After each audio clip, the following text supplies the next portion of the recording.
Let's take a look at how to use free body diagrams to solve for missing forces. This is the case when we are looking at an elevator problem, meaning we're going to look at a free body diagram that's mainly about vertical information, and we'll look at how to solve for a missing force from that. So let me read the problem to you. It says, a 50-kilogram man rides an elevator up to the top of the Hancock building. As the elevator ride ends, he accelerates at -3 meters per second per second. Determine the net force and the normal force on the rider. All right, so I'm going to draw this one out. We've got an elevator ride here. So here this guy is at the beginning, and he's in the elevator because he should be touching the ground. There we go. And the elevator's moving upward, so I'm going to draw some little whoosh lines, and it says he's moving up, but the ride's almost over. He's slowing down. So a little while later, he's still in the elevator, but he's slowed down. A few less whoosh lines. Or if I was thinking about a dot diagram, he's traveling quickly, and then he slows down, and slows down at a rate of -3 meters per second per second. He's got a positive velocity with a negative acceleration. That means he's slowing down.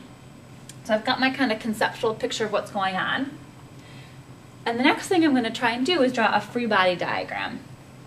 Okay, so during this time interval, while he's slowing down, I want to look at the forces acting on the man, the rider. So I'm just going to let this little dot represent my object, the man. And I want to draw the forces acting on this man. So I take a look at this picture, and I look at anything that might be touching this person. And in this case, the thing that's touching the person is the ground, the floor. So the floor pushes upward, and we call that a normal force, a force from a surface. So the normal force is up. There's also something that's not touching him but is acting on him, and that's gravity. The whole earth pulls the man downward. So I'm going to draw gravity downward. And I'm just going to go ahead and draw gravity, the force of gravity, bigger than the normal force. I know this is a person that's moving up and slowing down. So that means the down force must be bigger to get a downward acceleration. The force of gravity must be bigger in value than the normal force. Got my free body diagram here. The normal force is up, the force of gravity is down. And I did not put the net force on this picture at all, just the forces that act on my person. I can do one more thing. I can solve for the force of gravity. The force of gravity you find by doing m times g, the mass of the object. Let's see, this person is 50 kilograms, times the acceleration of gravity, which is 9.8. And it means that the force of gravity is downward 490 newtons in this case. And granted, my arrow points down in this picture, but just to remind myself that it's a down, that it's a vector, I'm going to put a negative sign in front of there. It's a negative force, this downward force. Normal force, I don't know. All right, so what are we looking for? We're looking for the net force and the normal force. Let's start with the net force. The net force is just mass times the acceleration, both of which are given in this problem. So mass is 50. Acceleration is -3. That means that the net force in this case is negative, or downward, 150 newtons.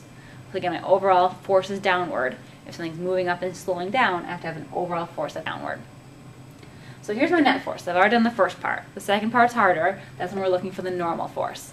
But now that I have the net force, and I'm only missing one force in my free body diagram, I can use my net force to work backward to that missing force. Net force is the sum of all the forces. So net force is the sum of all the forces, and in this case I've got two. I've got the normal force and the force of gravity. So the net force is the normal force plus, I'll just abbreviate, Fg, force of gravity. The net force is the sum of both of those. So let's stick in numbers. The net force, I know that one, -150. The normal force, I don't know that one. That's what I'm looking for.